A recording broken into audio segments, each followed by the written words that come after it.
This is Jamal. Jamal is a boy who lives in a poor neighborhood. He has a friend named Kevin, who lives in a wealthy neighborhood.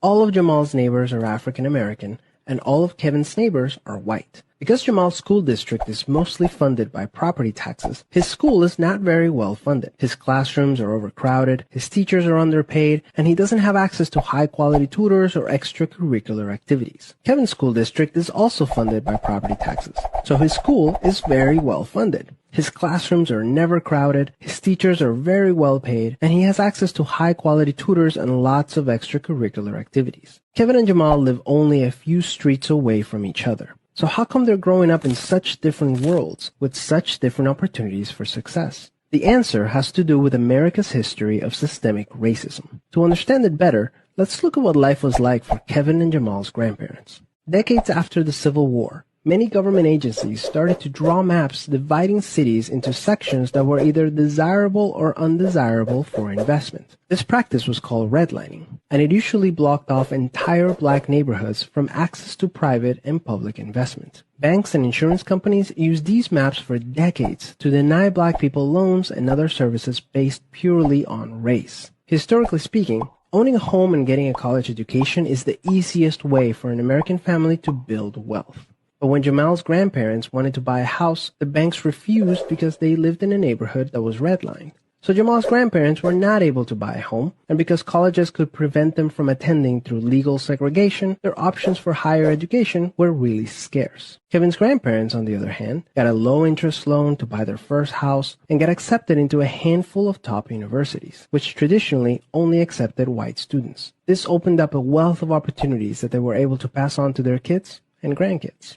Even as late as the 1980s, an investigation into the Atlanta real estate market showed that banks were more willing to lend to low-income white families than to middle or upper-income African-American families. As a result, today, for every $100 of wealth held by a white family, black families have $5.04. A 2017 study confirms that redlining is still affecting home values in major cities like Chicago today. This explains how Kevin and Jamal inherited vastly different circumstances. Unfortunately, the story doesn't end there. A big part of systemic racism is implicit bias. These are prejudices in society that people are not aware that they have. Let's go back to Kevin and Jamal.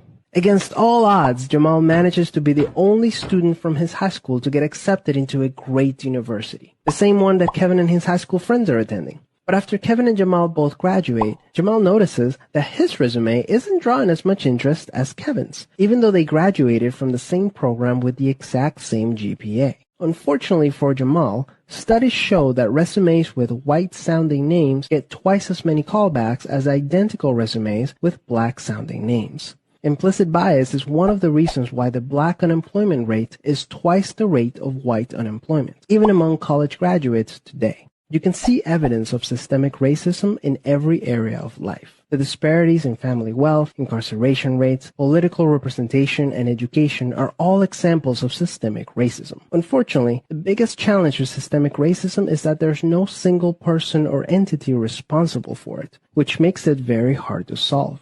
So what can you do? The first thing you can do is work towards becoming more aware of your own implicit biases. What are some prejudices that you might hold that you're not aware of? Second, let's acknowledge that the consequences of slavery and Jim Crow laws are still affecting access to opportunity today. As a result, we should support systemic changes that create more equal opportunities for everyone. Increasing public school funding and making it independent from property taxes would be a great start, so that poor and wealthy districts can receive equal access to resources. Systemic problems require systemic solutions. Luckily, we're all part of the system, which means that we all have a role to play in making it better.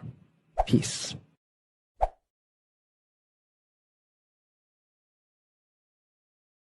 Cool. But when you say, Mo, it's the way you want about it, and I want to explain that, and I thank you for saying that. Inequality is devastating, and it's extreme. And when people said, Monique, do you think calling a boycott was extreme? You damn right. But isn't inequality extreme? So we've got to get to a place where we're unafraid to say it out loud. Do you know how many no, shut up. No. Can you shut your mouth for a minute? No. Because I actually work in the ghetto. I see the people.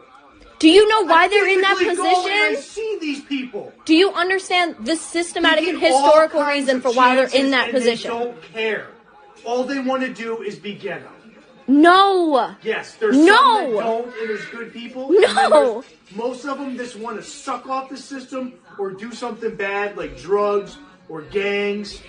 And that's all They care have about. been oppressed. They have It not been doesn't given matter. the They same get the opportunities chances. you have yes, had. They do, and there's plenty of black people. No, they There's don't, plenty Dad. There's plenty of And you not minorities. recognizing that as an issue is the reason why it's still continuing today. I see them all over. There's all kinds of successful people that are of color. It doesn't matter what color, brown, white. But it's a lot orange, harder for yellow. them to get to that It doesn't position. matter. When they do, they're fine. But there's always filthy animals. In that You're case, calling